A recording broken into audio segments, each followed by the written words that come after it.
Syarat 1. Menteri Demi Allah saya bersumpah Demi Allah saya bersumpah bahwa saya bahwa saya akan setia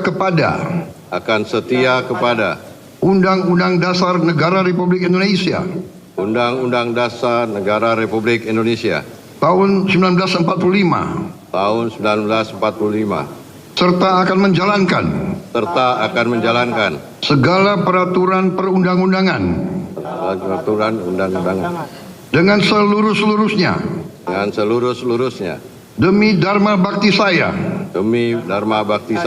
kepada bangsa dan negara,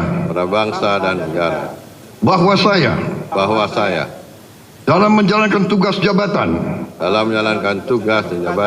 akan menjunjung tinggi etika jabatan,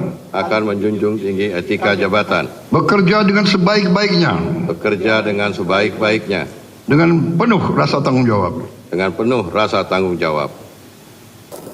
Ya, dan pemirsa, untuk membahas reshuffle kabinet yang mendadak ini kita akan berbincang-bincang dengan pengamat politik Agung Baskoro.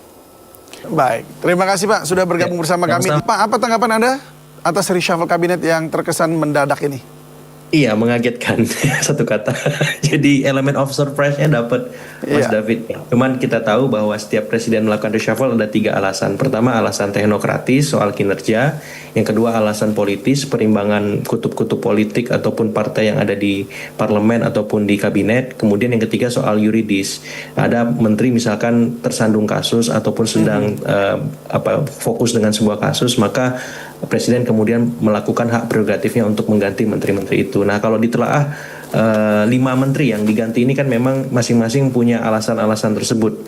Kita sebut misalkan Pak Budi Ari, kemudian Pak Dito memang sedang menghadapi kasus misalkan, kemudian Pak Abdul Qadir Kardin kemarin ada problem etik ya seperti itu. Bu SM mungkin ada arahan teknokratik seperti halnya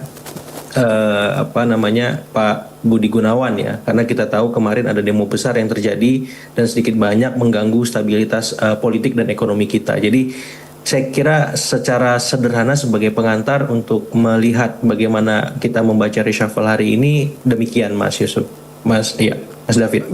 Ya, baik. Tapi kalau kita coba telah satu persatu ya, kita lihat dari Ibu Menteri Keuangan Bu Sri Mulyani. Dan kemudian ini diganti. Apa yang Anda lihat kesalahan di mana yang kemudian membuat dia harus di reshuffle? Iya, saya juga agak miss di sini.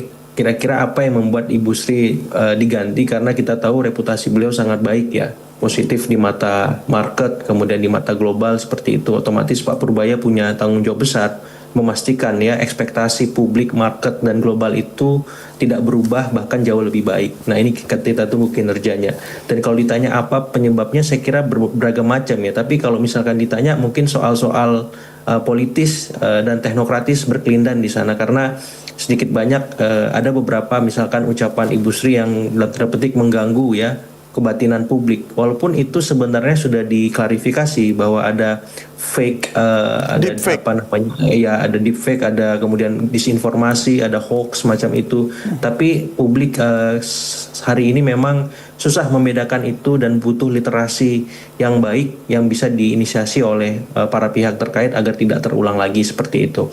Nah, yang kedua kemudian kalau ditanya alasan politisnya, ya kita tahu kan sedikit banyak Ibu Sri ini dari kalangan profesional, Mas. Jadi kita tidak melihat ada dukungan politik yang cukup solid untuk membackup kinerja beliau ataupun kaki-kaki politik beliau, sehingga kapanpun beliau memang harus siap diganti. Tapi sepanjang 3 periode ya atau 14 tahun beliau menjadi Menteri Keuangan kalau saya tidak salah, capaian yang beliau lakukan sesungguhnya baik ya, tidak ada soal, dan kita justru cukup dalam tanda petik cukup aman, cukup cukup disiplin terhadap fiskal, terhadap APBN kita, supaya tidak ada penggunaan yang aneh-aneh semacam itu. Nah, saya berharap Pak Purbaya ini bisa menjawab tantangan itu dengan lebih baik, bahkan jauh lebih baik seperti itu.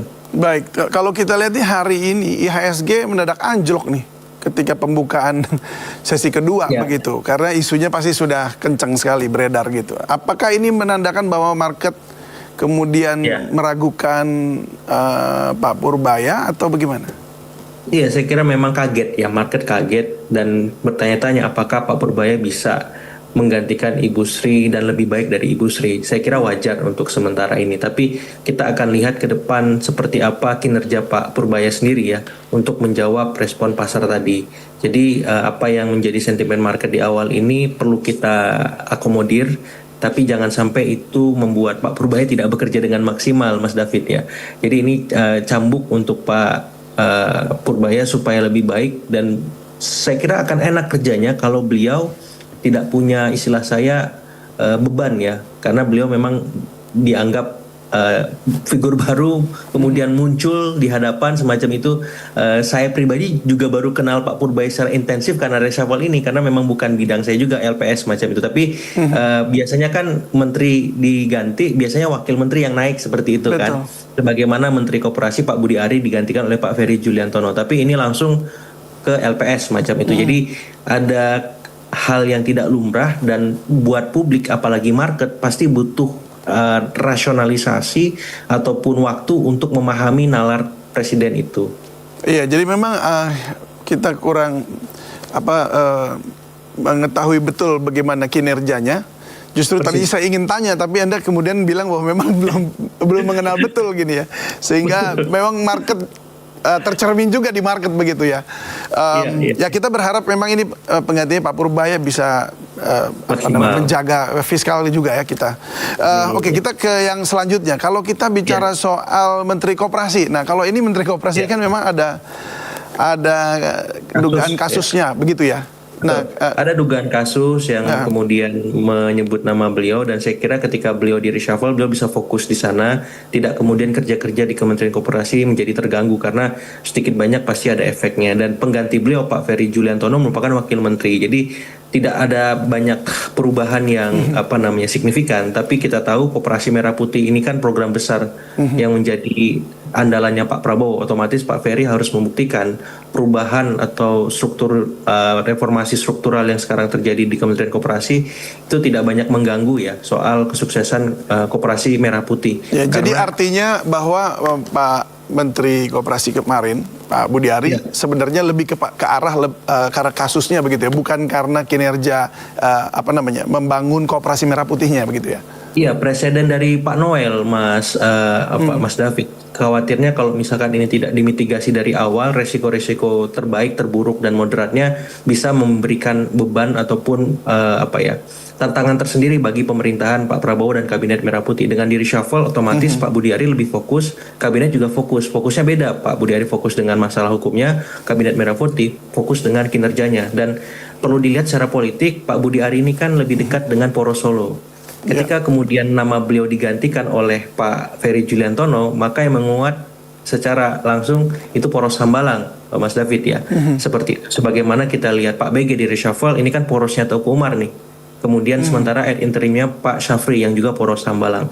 Jadi kalau ditanya efek politiknya apa, secara langsung poros Hambalang semakin menguat ya, mengorkestrasi pemerintahan, sementara poros Solo dan Teuku Umar menyesuaikan dengan situasi itu. Dan saya penasaran nanti secara definitif penggantinya Pak BG ini siapa? Apakah tetap Pak Syafri atau nama lain yang memang menjadi misalkan representasi poros Teuku Umar misalkan. Nah, kalau misalkan Pak Budi Ari ini kan ternyata bukan representasi poros Solo, tapi representasi Hambalang seperti itu. Jadi ini akan menarik ke depannya. Iya, tapi benar juga Anda menyatakan bahwa akhirnya poros Solo ini harus menyesuaikan begitu.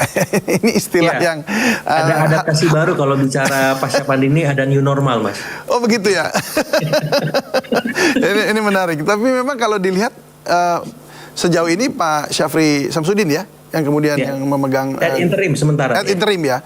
Apakah ada kemungkinan akan mengambil posisi Menko Polkamnya? Tidak menutup kemungkinan, karena kan Menko Polkam ini jantung pemerintahan ya, soal stabilitas keamanan di domestik, regional maupun global. Jadi kalau kemarin ada demo besar dan berakhir ricuh, itu kan tanggung jawab utamanya ada di Menko Polkam. Dan saya kira Pak Prabowo nggak mau kecolongan lagi. Ya, memastikan bagaimana ke depan situasi keamanan ketika mengatasi demonstrasi itu bisa lebih baik. Lebih baik gimana? Kalau misalkan ada presiden aturan jam 6 sore harus misalkan bubar. Nah, harus dipastikan Menko Polkam yang sekarang, Pak Syafri, bahwa demonstran ini diterima oleh eksekutif atau legislatif. Jangan diabaikan. Kalau mereka diabaikan, mereka punya alasan untuk ricuh misalkan. Tapi ketika mereka diterima, disambut, didengar oleh legislatif dan eksekutif, mereka nggak punya alasan untuk anarkis, Mas David. Ya karena apa? Sudah ada wakil pemerintah yang menyambut itu. Dan ini presiden ke depan supaya apa? Setiap demonstran jangan dicuekin, jangan dibiarkan begitu saja. Karena apa? Kalau ini ditumpuk lagi, saya khawatir eksesnya bahkan lebih besar dari yang kemarin. Sehingga timbul korban jiwa sampai 10, yang hilang 20 katanya, yang luka ribuan orang seperti itu. Ya, jadi memang kalau dilihat kelihatannya seakan-akan ini memang kecolongan begitu ya Pak Budi Gunawan begitu. Nah, oke, baik, sebelum kita lanjut kita simak dulu pernyataan Menteri Sekretaris Negara Prasetyo Hadi yang menyebut Presiden belum menunjuk pengganti Budi Gunawan di posisi Menko Polkam. Sementara itu pengganti Menpora baru belum bisa dilantik karena masih di luar kota. Ya Pak, ini janggal nggak sih di reshuffle menterinya belum ada? Ya karena tadi Mas gitu. David kaget ya, tiba-tiba mendadak perubahan restrukturisasi kabinetnya sehingga memang ada yang masih di luar kota, ada yang mungkin tadi ya belum ada namanya. Kalau untuk misalkan Menko Polkam masih dikocok-kocok ulang siapa ini yang pas, yang pantas, karena nggak gampang mengelola stabilitas keamanan kita semacam itu. Jadi ya, tapi namanya artinya gini, sudah disebutkan di reshuffle begitu kementeriannya ini, Menko Polkamnya. Tapi namanya belum ada. Apakah ini sesuatu yang umum atau enggak, atau agak aneh gitu? Iya, beberapa kali memang sering mengemuka. Misalkan kita belum menemukan nama pengganti Mas Noel, Mas David ya, yang katanya mau digantikan hari ini misalkan. Jadi saya kira kita tunggu, mungkin di gelombang berikutnya akan ada nama yang akan muncul untuk Menko Polkam, Wamenaker, ataupun Menteri Pemuda dan Olahraga, seperti itu ya. Ya Pak Agung, sebenarnya saya ingin masih membahas soal kementerian baru, tapi kita waktunya sudah tidak ada, jadi kita akan bahas di lain kesempatan ya. Kementerian Haji ini khususnya ya.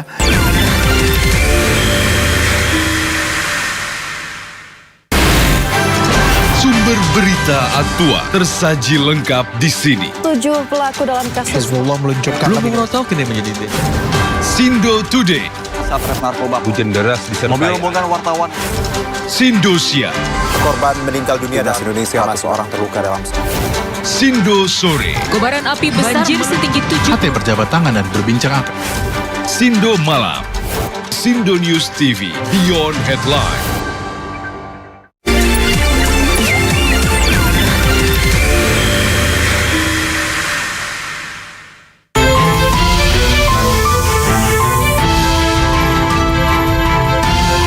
Usai dilantik, 5 menteri baru menegaskan akan melakukan perbaikan di masing-masing kementerian yang diamanahkan. Dan berikut penjelasan ke-5 menteri baru terkait tugas baru yang diberikan Presiden Prabowo Subianto dalam memperbaiki sistem di kementerian yang akan dipimpinnya. Jadi pesan Presiden adalah balik arah ekonomi, ciptakan pertumbuhan ekonomi yang lebih cepat, secepat mungkin. Itu yang akan kita kerjakan ke depan. Saya akan melihat di keuangan ada apa, instrumen apa yang masih bisa kita optimalkan. Di situ akan kita maksimalkan supaya ekonominya jalan lagi. Bukan jalan lagi, jalan lebih cepat. Nanti kalau jalan lagi dibilang berhenti sekarang. Ada instruksi khusus untuk soal penerimaan nggak Pak? Belum ada. Nggak ada, cuman basically saya akan lihat seperti apa ininya. Cuman kalau Anda lihat, biasanya kalau yang konstan apa? Tax ratio kan konstan, tax per PDB. Let's say kita nggak bisa rubah dalam waktu dekat.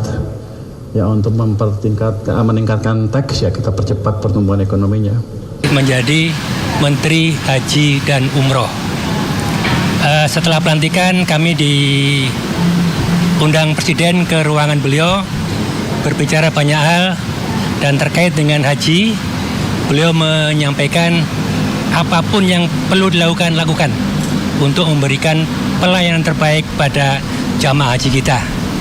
Apa yang disampaikan oleh Pak Presiden, penugasan kepada kami sebagai Menteri Haji dan Wakil Menteri Haji untuk Kang Daniel merupakan amanah dan tanggung jawab yang berat. Saya katakan berat karena 10 bulan terakhir saya tahu persis bagaimana medan haji baik di Indonesia maupun di Saudi.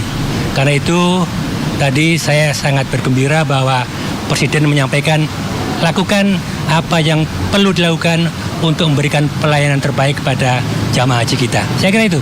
Ya. Tapi PR spesifiknya apa? Apakah menekan harga haji atau dengan Banyak hal yang harus kita lakukan, termasuk berpikiran atau berupayakan bagaimana biaya haji lebih bersahabat untuk masyarakat Indonesia, termasuk itu. Besok kami dan Danantara akan ke Jeddah, Mekah sekali lagi untuk memastikan kembali lokasi yang akan kita ambil. Karena bulan kemarin kita sudah melihat beberapa lokasi, calon lokasi, dan insya Allah besok kita akan putuskan mana yang akan kita ambil. Tadi saya briefing terakhir ya. Pertama tentu Presiden berharap pengelolaan haji ke depan itu lebih baik. Itu pertama. Kemudian kedua, Presiden perintahkan kepada saya untuk pastikan jangan ragu terkait dengan praktek-praktek korupsi agar disapu bersih. Agar praktek korupsi di haji, kemudian praktek kartel di perhajian itu disapu bersih. Beliau menginginkan agar Kementerian Haji dan Umroh itu menjadi institusi negara yang bebas dari praktek korupsi, praktek manipulasi dan sebagainya. Dan fokus Presiden di situ. Fokusnya adalah pelayanan haji lebih baik, aman, nyaman, dan memastikan praktek-praktek korupsi, praktek-praktek kartel di perhajian itu tidak ada lagi. Itu poin terpentingnya. Yang jelas ya kita silaturahim dulu lah ya di internal, perkenalan ya, sekaligus juga ya saya juga ingin ya tentu program-program yang telah dilaksanakan ya oleh menteri sebelumnya tentu kan kita lanjutkan ya, yang sejalan dengan asta citanya Pak Presiden ya. Saya kira tidak ada hal-hal yang lebih spesifik ya. Dan nantilah ya, lebih teknisnya nanti aja dulu ya. Tapi yang jelas saya ucapkan terima kasih kepada Pak Presiden Prabowo yang memberikan amanah, dan tentu akan saya laksanakan dengan tanggung jawab sesuai garis-garis yang akan diarahkan oleh Pak Presiden dalam mewujudkan asta citanya pemerintahan Pak Presiden Prabowo Gibran. Saya kira itu aja dulu ya. Ya, kami tadi telah melaksanakan pengangkatan dan pembacaan sumpah sebagai Menteri Koperasi Republik Indonesia, dan tentunya tadi kami sempat di briefing sebentar oleh Presiden untuk secepat mungkin, sesegera mungkin untuk bekerja, dan saya tentu akan melanjutkan apa yang sudah kami lakukan. Saya bersama Menteri Koperasi sebelumnya Pak Budi Aristiadi, kami akan melanjutkan mulai besok kita akan gerak secepat mungkin untuk kegiatan khususnya Koperasi Desa Kelurahan Merah Putih dan juga koperasi secara umumnya. Mungkin itu yang dapat saya sampaikan. Terima kasih. Belum, Wakil Menterinya belum. Jadi nanti nunggu arahan selanjutnya untuk Wakil Menterinya. Untuk sementara belum ada. Nah, saya nggak tahu, itu tanya Presiden. Kabinet Merah Putih kembali diguncang kepala negara. 5 menteri diganti agar langkah pemerintahan tetap perkasa. Bisik-bisik politik pun tak bisa diabaikan begitu saja. Ada yang menilai ini hanya strategi menjaga tata. Lantas, akankah reshuffle dapat membawa manfaat nyata bagi bangsa atau sekedar cerita kuasa belaka? Semoga saja yang tadi ya, bermanfaat bagi bangsa secara nyata. Kita bahas lebih dalam pemirsa bersama narasumber istimewa kita malam hari ini, pengamat politik Panggi Syarwi serta Wakil Ketua Umum Jokowi Mania Andi Azwan. Baik, saya langsung ini ya ke poinnya saja ya, karena waktu kita kadang terbatas nih Bang Andi. Saya membaca di medsos nih Bang Andi, beberapa banyak yang menyimpulkan, ini nggak tahu bener nggaknya sih, wah ini sepertinya geng Solo nih, mulai sedikit demi sedikit tidak ada di kabinet. Apakah benar seperti itu Bang Andi? Ya Yudi, perkataan geng itu mungkin kita harus hilangkan karena konotasinya kan negatif. Ya, kalau bicara poros ya bolehlah untuk bicara itu ya kan. Jadi sebetulnya begini ya, apapun yang dilakukan oleh Pak Prabowo sebagai Presiden Republik Indonesia, sah-sah saja beliau mencopot salah satu menterinya yang dikatakan adalah dari relawan. Ya, beliau pasti akan menilai bagaimana KPI kinerja dari menteri-menterinya untuk itu. Itu adalah hak prerogatif beliau. Dan penggantinya dari Pak Budi Ari pun juga itu adalah orang yang memang wakilnya dari Pak Budi Ari yang memang punya kompetensi yang luar biasa. Saya kenal dengan Pak Ferry Juliantono, kenal baik dengan beliau, dan memang beliau itu punya latar belakangnya itu memang koperasi. Ya, beliau itu ekonomi kerakyatan dan bidangnya koperasi untuk itu.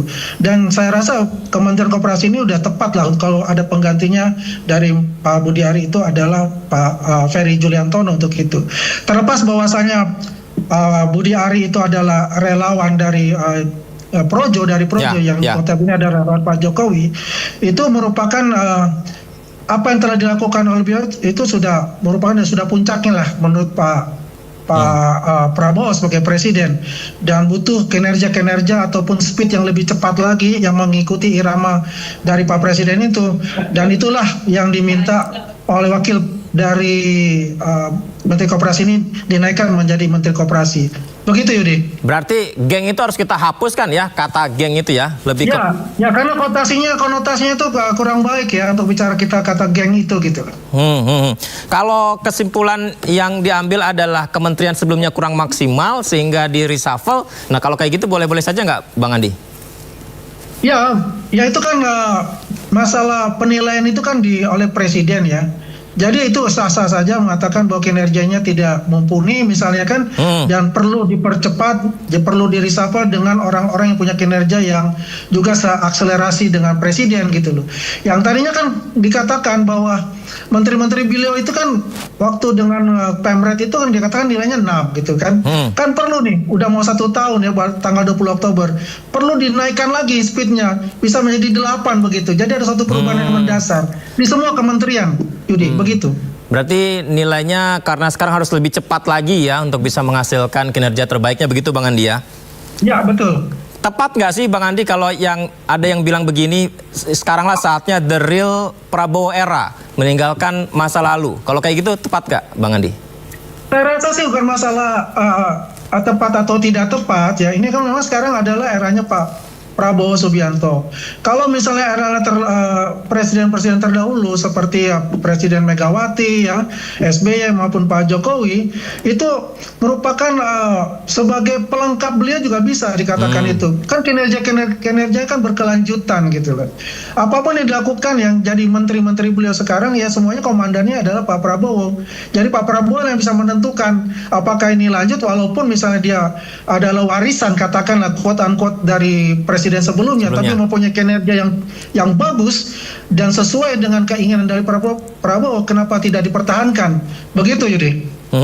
Berarti tidak masalah ya Bang Andi ya jika orang-orang Pak Jokowi dilepas di dalam kementerian tubuh pemerintahan sekarang ya Bang Andi?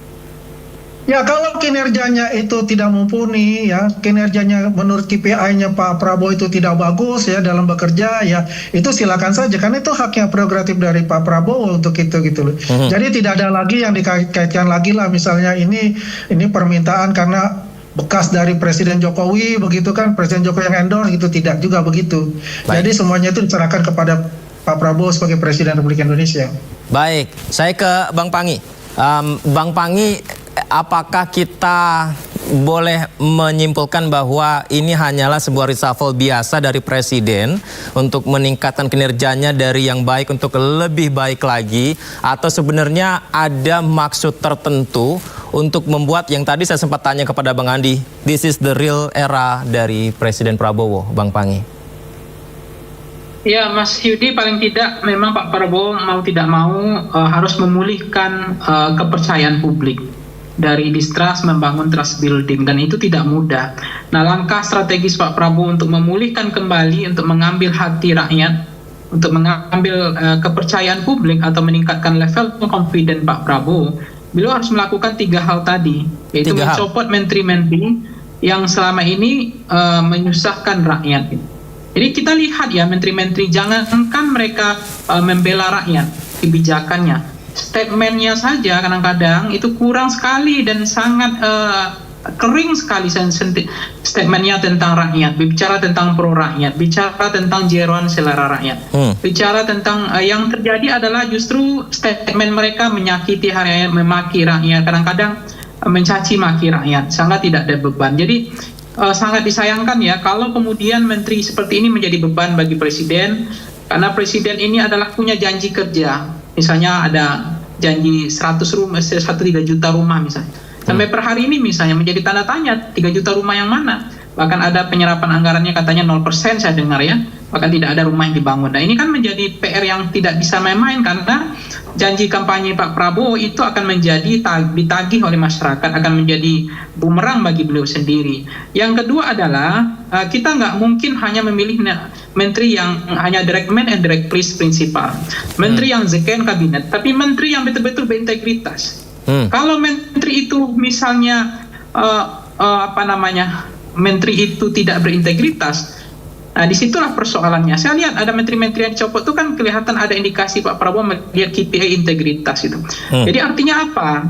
Ini bukan soal pintar atau tidak pintar. Menteri itu nggak perlu hebat-hebat juga, nggak pintar-pintar juga, bukan nggak penting ya, tapi jauh lebih penting sebenarnya adalah integritas. Karena kan menteri itu tim. Yang penting tuh menteri itu punya tim yang kuat, punya tenaga ahli yang kuat, staf ahli yang kuat, tim riset yang kuat. Mereka bekerja berdasarkan KPI yang terukur.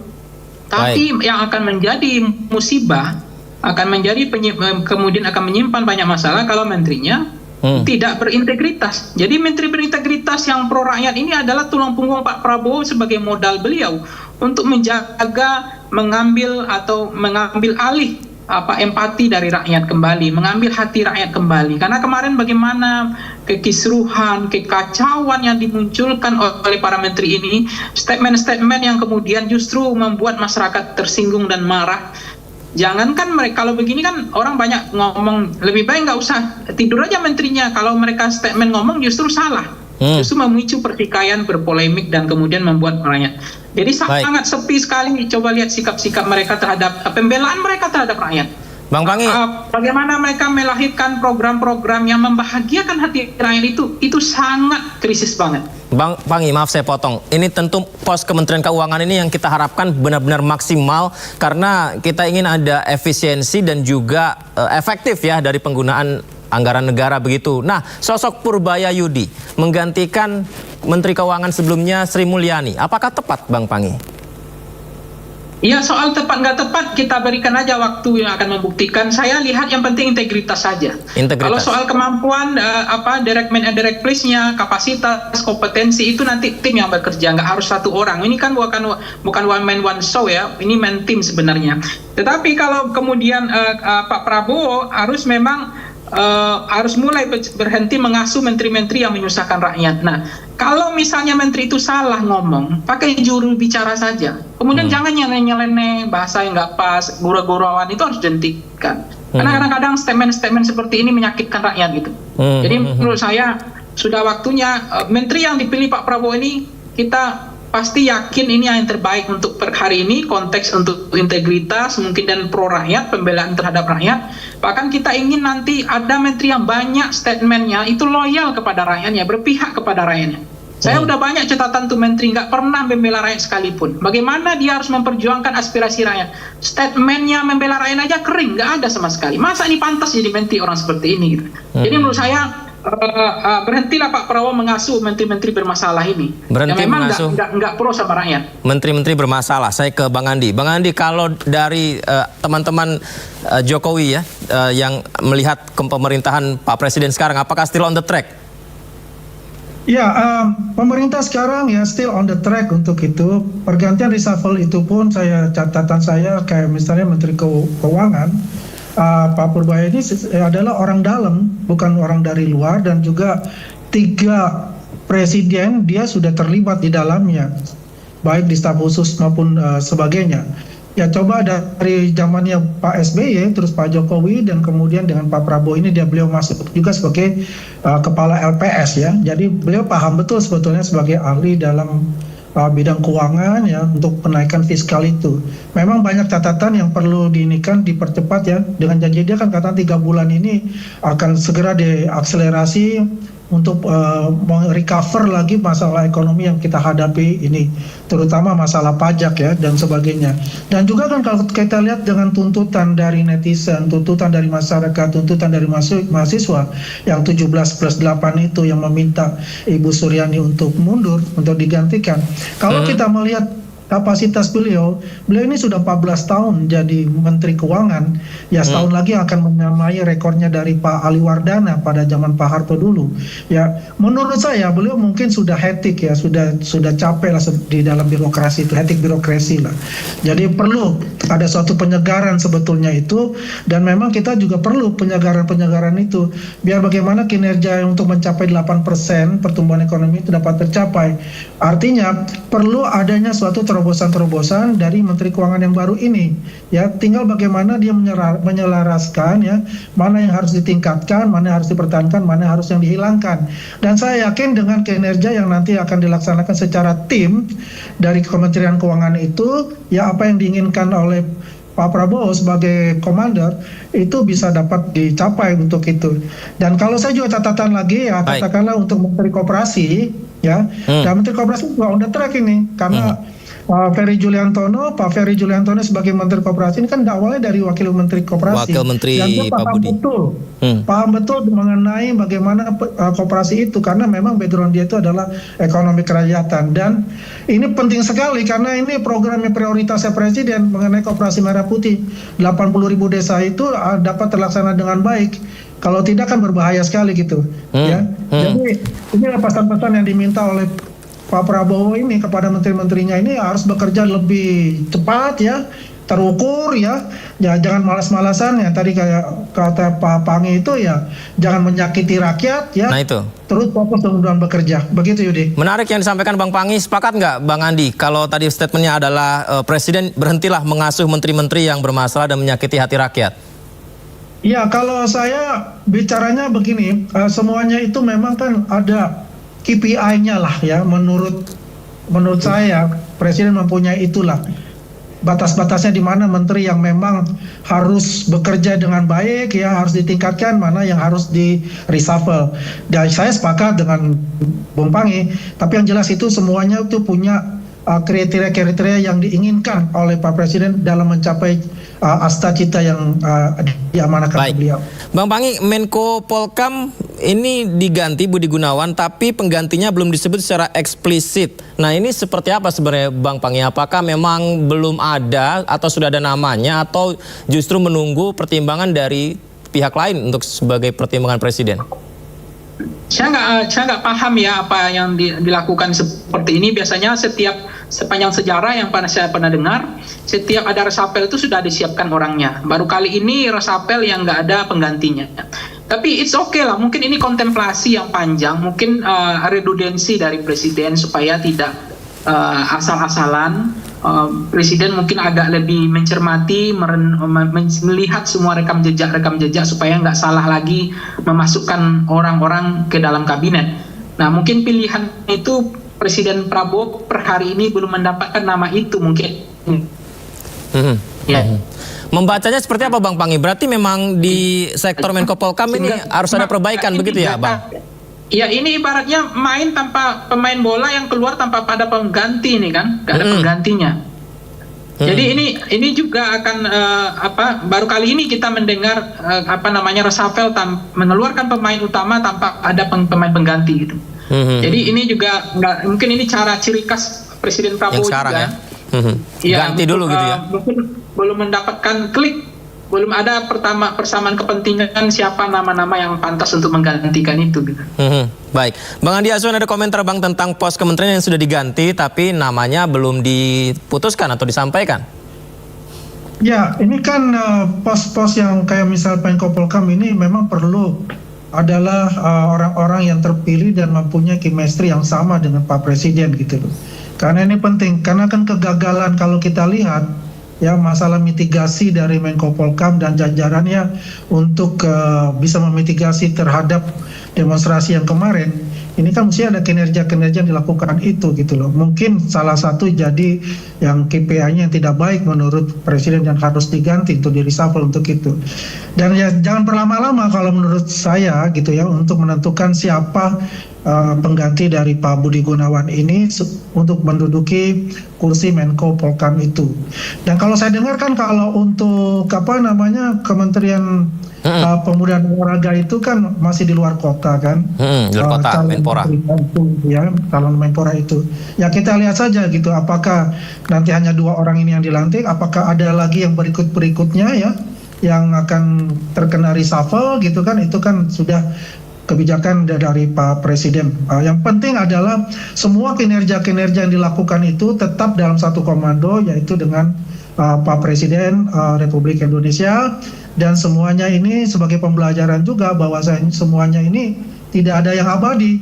Kalau sebagai pembantu ya siap diangkat dan siap dicopot. Jadi no hard feeling gitu. No hard feeling. Dan tentunya sepakat dengan yang Bang Pangi tadi sampaikan ya, memahami apa yang rakyat butuhkan dan tidak menyakiti rakyat karena mereka adalah pejabat kita begitu ya. Baik, Bang Andi, Bang Pangi, terima kasih banyak sudah berbagi bersama kami. Nanti ketika diumumkan mungkin Menko Polkam atau Menporanya kita boleh izin dialog lagi ya, Bang Pangi, Bang Andi. Terima kasih banyak.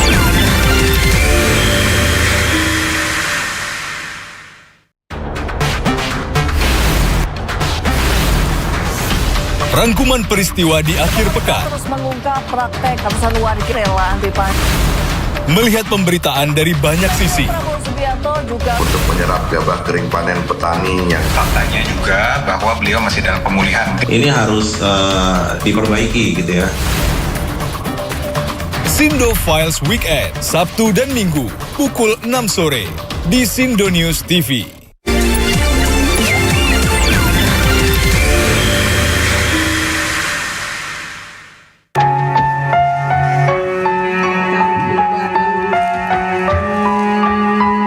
Suasana duka mengiringi proses pemakaman jenazah Zetro Leonardo Purba, staf KBRI di Peru yang dimakamkan di TPU Sari Mulia, Tangerang Selatan, Kamis siang. Pemakaman berlangsung khidmat selama kurang lebih 1 jam, dihantarkan dengan doa-doa dari keluarga besar, kerabat, hingga rekan kerja yang hadir. Wakil Wali Kota Tangerang Selatan yang menghadiri pemakaman mengatakan bahwa Zetro dikenal sebagai sosok yang aktif dan meninggalkan kesan yang baik di lingkungannya. Di lingkungan beliau itu sangat aktif sekali. Kalau lagi tugas di sini, tinggal di Jombang ini selama ini aktif, kepada warga juga care sekali, dan juga perhatian kepada masyarakat sekitar. Jadi kesannya sangat baik ya. Jadi sebagian masyarakat juga tetangganya pada hadir ke sini. Sebelum dimakamkan, jenazah almarhum terlebih dahulu dibawa ke Kementerian Luar Negeri untuk dilakukan upacara penghormatan terakhir sebagai bentuk penghargaan negara atas jasa dan pengabdiannya. Pegawai Kementerian Luar Negeri beserta keluarga hadir dalam upacara penghormatan terakhir. Zetro Leonardo Purba meninggal di usia 42 tahun, meninggalkan seorang istri dan 3 orang anak. Dan pemirsa, upaya keluarga mengusut tuntas penyebab kematian diplomat muda Arya Daru Pangayunan atau ADP ini terus dilakukan. Dalam sepekan terakhir kami catat tim penasihat hukum keluarga ADP mendatangi Komisi 3 DPR, Kementerian Luar Negeri, hingga Pusat Polisi Militer atau Puspom Mabes TNI.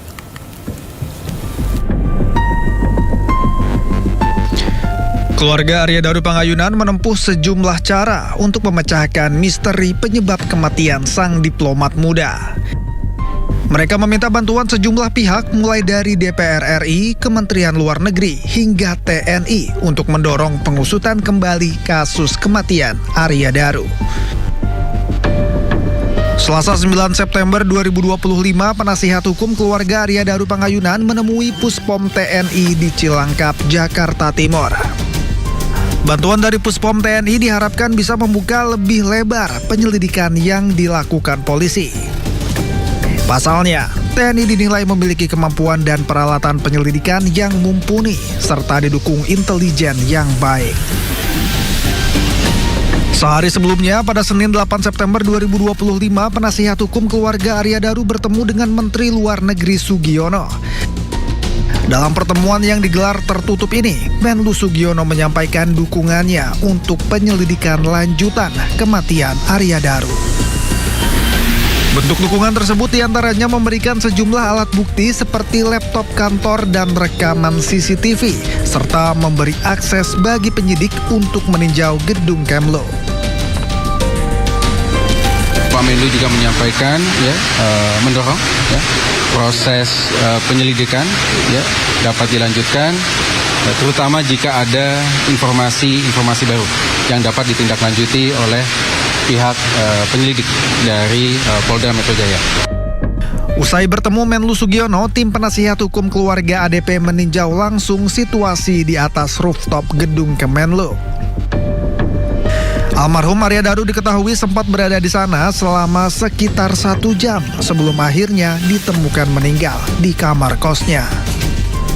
Dalam waktu yang berdekatan, 2 diplomat tewas dalam nestapa. Arya Daru meninggalkan misteri, Zetro pun gugur ditembak tanpa suara. 2 kematian ini tak ayal menjelma alarm keras yang mengetuk kesadaran kita. Menyisakan pertanyaan besar tentang sejauh mana negara menjaga mereka. Lantas apakah keselamatan diplomat sungguh menjadi prioritas utama negara? Kita bahas lebih dalam malam ini. Sudah bergabung bersama kami di studio penasihat hukum keluarga Arya Daru Pangayunan, ada Bang Nikolai Aplelindo. Selamat malam Bang Nikolai. Selamat malam Mas Yudi. Terima kasih banyak Bang sudah bersedia ke studio Sindo TV. Lalu di sambungan Zoom juga terhubung bersama praktisi dan pengajar diplomasi Dina Prapto Raharja. Selamat malam Mbak Dina. Selamat malam Mas Yudi, Pak Nikolai. Terima kasih banyak Mbak Dina.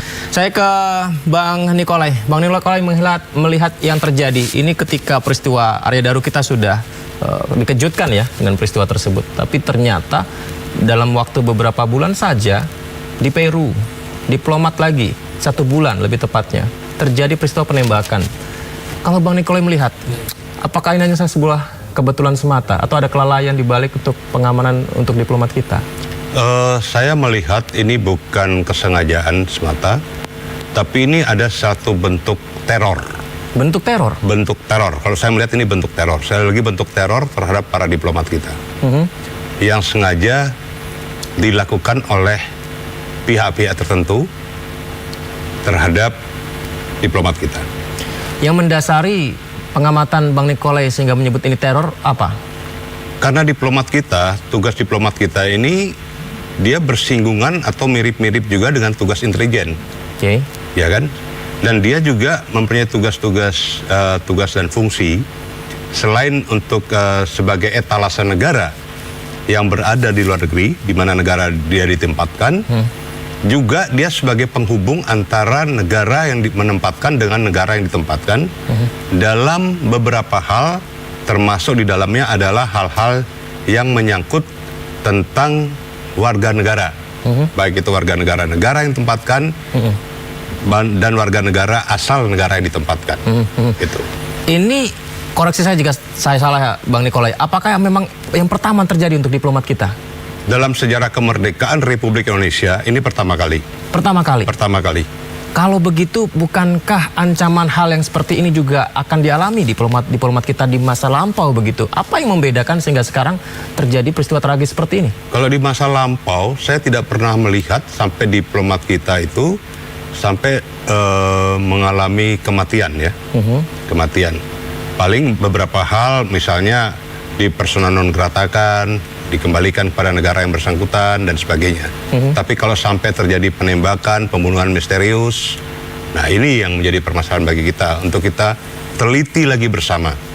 Ada apa sebenarnya dengan kejadian ini?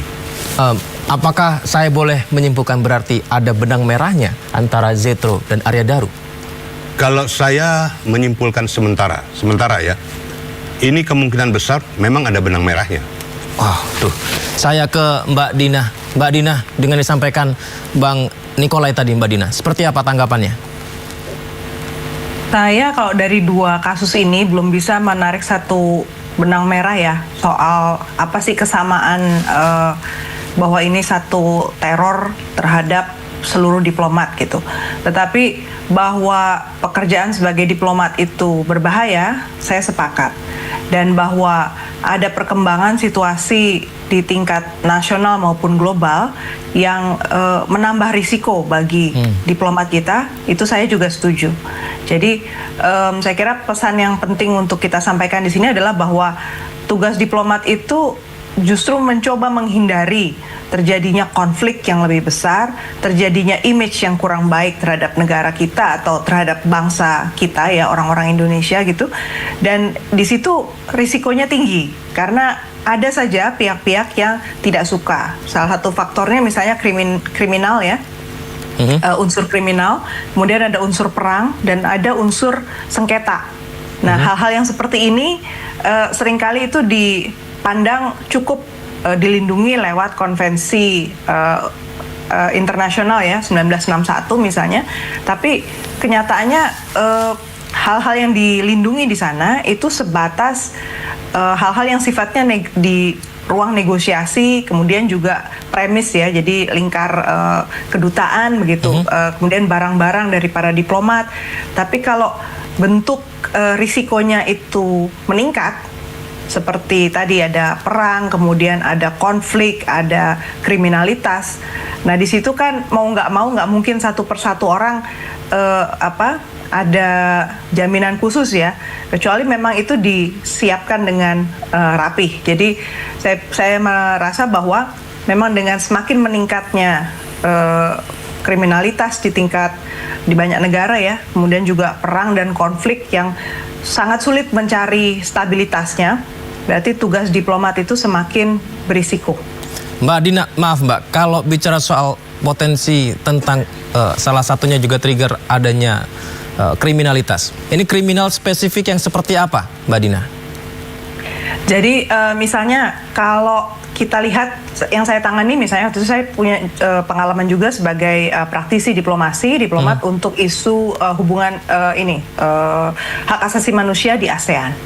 Salah satu isu yang mengemuka itu adalah tindak-tindak pidana yang sifatnya transnasional dan sifatnya ilegal.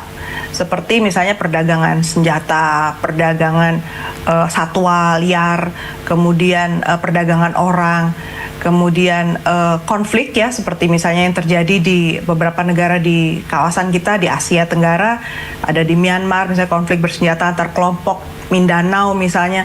Itu risikonya bagi para diplomat sangat tinggi karena kelompok-kelompok ini sebenarnya bahkan negara pun tidak mampu untuk mengendalikan, bahkan seringkali karena mereka bergerak di kantong-kantong yang sulit dipetakan oleh negara, di daerah-daerah yang monitoringnya juga terbatas gitu.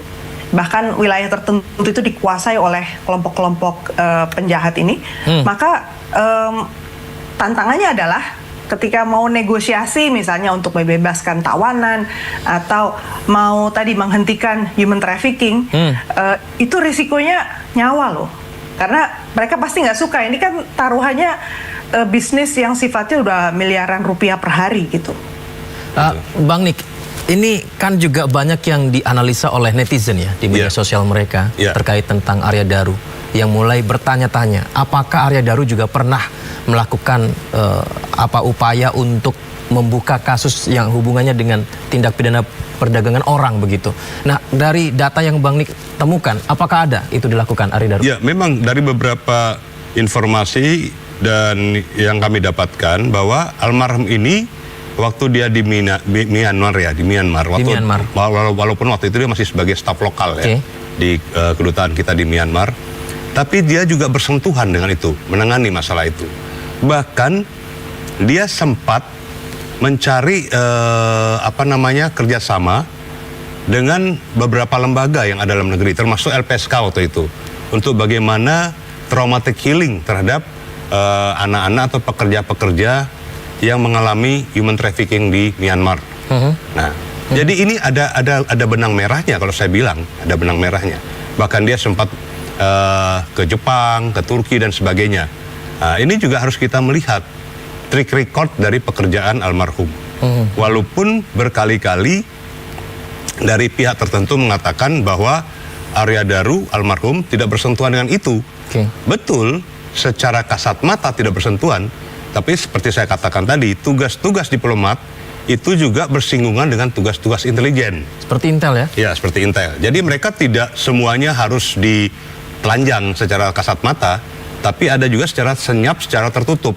Yang harus mereka kumpulkan data, mereka buktikan dan mereka lakukan penanganan itu secara tertutup, gitu Bang. Baik, Mbak Dina, benarkah demikian Mbak Dina? Tugas salah satu diplomat adalah ketika akan melakukan pengungkapan kasus begitu, ini tidak semuanya harus dibuka ke publik tentang apa yang sedang diselidiki. Artinya ketika dicari tahu tentang review dia sebelumnya apa, ya belum tentu dia mengurus itu, tapi dia sedang melakukan itu dalam hal misalnya perdagangan orang misalnya. Saya waktu itu memimpin isu perdagangan orang ya, anti perdagangan orang di ASEAN. Jadi perbedaan mungkin yang saya lakukan waktu itu dengan yang dilakukan oleh Mas Arya Daru adalah beliau bagian dari tim, sementara kalau saya tampil sebagai kepalanya gitu kan, tokohnya. Dan di situ satu hal yang sama di antara kita adalah kita menghadapi sindikat. Dan sindikat itu terdiri dari bukan hanya orang asing dan jaringannya, jadi itu bukan cuma satu orang ya, 1-2 orang atau 1-2 kelompok, itu bisa dari hulu ke hilir tuh banyak sekali gengnya gitu kan. Tapi juga dari pihak Indonesia itu juga banyak yang tidak senang isu perdagangan orang ini diungkap. Sangat sulit, saya sudah 10 tahun lebih nih nanganin isu perdagangan orang. Itu untuk membawa aparat yang terlibat kepada meja hijau, itu sangat sulit pembuktiannya. Bisa dihitung pakai jari deh yang benar-benar maju dan ujung-ujungnya berhasil ditindak. Jadi padahal kita tahu ya bahwa dokumen masalah misalnya perlindungan tenaga kerja itu kan selalu berawal dari dokumen. Ini dokumennya benar atau enggak gitu kan. Dokumennya sih asli, tapi isinya salah gitu, isinya palsu. Misalnya namanya dipalsukan, alamatnya bukan alamat dia, umurnya dipalsukan, sehingga memberi perlindungan itu nggak mungkin dilakukan. Hal-hal yang seperti itulah ya, yang terjadi masih berkali-kali di Indonesia, juga di negara-negara berkembang lainnya ya. Jadi modusnya perdagangan orang itu seperti itu. Dan risikonya soalnya udah bukan cuman nyawa dari korban ya, tapi mereka bisa pulang hidup tapi organnya udah nggak ada gitu kan. Biasanya ginjal gitu kan. Jadi hal-hal yang seperti itu udah kayak apa ya, marak sekali sebenarnya belakangan ini. Dan yang saya heran adalah pemerintah itu sebenarnya melihat pola itu, modus itu udah kita jabarkan secara sistematis pun, itu tetap nggak ada tindakan yang artinya lebih. Pemerintah memahami, mengetahui tentang resiko-resiko itu Mbak Dina? Tahu, bahkan sebenarnya ada harapan ya dengan dibuat, nih kalau kita ngomong khusus trafficking orang aja ya, dengan dibuat Kementerian Pekerja Migran, kita tuh ada harapan bahwa level koordinasinya, kemampuan dananya itu bisa dibuat lebih tinggi, tapi kan kenyataannya nggak ada pembaruan itu sama sekali. Justru yang terjadi sekarang di Kementerian Pekerja Migran, kita mulai lagi dari nol karena orang-orang yang duduk di sana bukan orang-orang yang berpengalaman di bidang penanganan perdagangan orang. Jadi kalau kita bicara narasi itu kayak ngomong sama orang baru gitu loh, yang justru kok malah kita yang ngajarin kesulitan gitu kan. Jadi bukannya kita lari melaju, tapi kayak cerita lagi sama orang baru, mulai lagi dari nol. Jadi saya kadang-kadang berpikir memang isu perdagangan orang ini satu hal yang harus ditilik, negara itu hadirnya di mana. Belum lagi kalau saya bicara soal ilegal yang lain ya, tindak-tindak ilegal yang lain, ada narkoba, ada senjata, itu kalau kita lacak itu modelnya juga macam-macam. Saya nggak tahu Mas Daru tuh terlibatnya cuman yang WNI aja atau ada yang lain, karena penugasan dari tim tadi. Kalau saya kan spesifik tuh tugasnya itu, tapi kalau Mas Daru kan di Kemlu macam-macam tuh yang dia tangani kan. Nah risikonya bisa macam-macam. Demikian pula Kanslerai tadi kan si Mas Detro itu kan nanganinya uang ya. Kita kelola, jadi bisa jadi orang tahu dia datang bawa uang, dan di beberapa negara tertentu itu kita membekali diplomat kita itu bukan dengan transfer duit gitu, tapi mereka harus mengeluarkan duit itu dalam bentuk mata uang lokal, ditukarkannya manual gitu, karena kita menjaga nilai tukar ya cash. Itu terjadi, ada duta besar yang karena negaranya itu mata uangnya jelek sekali nilainya, akhirnya dia harus tukar manual. Jadi dia bawa cash itu, bawa sendiri. Itu bisa dibayangkan ya risikonya. Jadi hal-hal yang seperti itu tuh terjadi, Mas. Baik, Bang Nikolai dan juga Mbak Dina, kita kembali akan membahas tentang Arya Daru. Mbak Dina, ini kami tampilkan salah satu gambar yang merupakan simbol teror. Saya katakan demikian ya, Bang Nik ya. Jadi keluarga Arya Daru menerima ini, Mbak Dina, amplop misterius. Di dalamnya ada styrofoam hati, styrofoam bintang, styrofoam bunga ya. Kamboja. Nah, ini Mbak Dina, selama pengalaman Anda atau Anda sendiri melihat hal yang seperti ini, apakah ini ada benang merah dengan kasus Arya Daru, kematian Arya Daru? Atau justru hanyalah sebuah kiriman orang iseng misalnya? Oh, nggak mungkin ya. Kalau saya melihat iseng nggak mungkin lah. Iseng nggak mungkin? Nggak mungkin. Tapi maknanya apa, kenapa 3 simbol itu, saya kurang tahu. Mungkin harus ditanya pada forensik dan juga keluarganya yang lebih tahu cerita hari per harinya beliau ya. Baik, Mbak Dina, apakah pada saat pernah pengalaman di diplomasi itu pernah menerima simbol-simbol seperti itu, atau staf Anda atau teman-teman ketika sedang bertugas begitu mendapatkan simbol-simbol untuk menghentikan upaya pengungkapan misalnya di lapangan, hal seperti itu kerap terjadi tidak? Biasanya kalau yang pernah saya alami bukan simbol bentuknya begitu. Jadi yang tadi menarik dari catatan tadi adalah secara khusus barang itu diantar untuk almarhum. Kan dia udah tahu almarhum kok dikasih barang ya. Itu kan berarti bukan buat yang sudah meninggal, tapi buat yang hidup, itu sebagai tanda apa gitu kan artinya kalau menurut saya ya. Yang saya alami misalnya waktu itu ya biasanya agenda-agenda yang sudah disiapkan itu bisa dialihkan atau gagal atau disabotase, biasanya gitu. Jadi kita harus kuat betul-betul di jaringan. Kadang-kadang kita harus pandai-pandai ya mengatur strategi supaya tidak segala hal itu terungkap di depan, supaya jangan sampai jalan kita diblok dari awal. Mbak Dina, kalau ini misalkan simbol untuk ADP yang dikirimkan dalam amplop yang kita lihat ini dikirim untuk keluarga ADP, saya khawatir nih ya, apakah ini juga sebuah ancaman untuk keluarga Arya Daru? Kita harus usut dengan tuntas. Saya sepakat bahwa ini bukan sekedar kasus yang dianggap sepele lalu sudah selesai gitu ya. Saya juga merasa bahwa masih banyak hal yang sifatnya terlalu janggal untuk diabaikan. Dan saya merasa bahwa sebagai perempuan, sebagai juga saya bisa merasakan istrinya ya, perasaannya seperti apa menerima seperti ini, itu tetap punya hak juga untuk dilindungi. Jadi menurut saya bukan sekedar jargon lah kita perlindungan terhadap diplomat, tapi juga diplomat dan keluarganya. Kalau dia masih merasa tidak aman ya dengan situasi yang seperti ini, jelas dia butuh perlindungan khusus. Berarti tidak boleh diabaikan baik kasus ADP maupun Zetro, begitu ya Mbak Dina? Saya sepakat. Ini 2 hal yang belum tuntas, jadi Kementerian Luar Negeri punya tanggung jawab untuk mengawal sampai terungkap tuntas. Baik, Mbak Dina, langkah panjang nih Mbak Dina yang dilakukan tim penasihat hukum Arya Daru Pangayunan. Dinamika terjadi, Polda menyampaikan bahwa ini tidak ada tindak pidana, proses terus berjalan ke Kementerian Luar Negeri, kemudian ke pihak penasihat hukum, ke Presiden juga, bahkan terakhir ke Puspom TNI, dan barusan kita mendengarkan ingin agar Mabes TNI yang menariknya secara langsung bersama Puspom TNI. Bagaimana tanggapannya? Saya melihat bahwa diplomat itu adalah representasi dari negara. Jadi bukan sekedar etalase malah Pak Nikolai. Diplomat itu representasi dari negara. Dia punya tugas menyelesaikan misi-misi yang memang ingin dicapai oleh suatu negara. Jadi dia adalah bagian dari negara. Jadi jelas walaupun dia masih muda, walaupun dia posisinya bukan duta besar, itu tetap orang-orang yang punya hak untuk dilindungi sebagai perwakilan negara. Jadi kalau menurut saya janggal justru kalau pemerintah itu berlama-lama seakan tidak antusias untuk mengusut sampai tuntas dan mengatakan bahwa cukuplah puas sampai sini saja.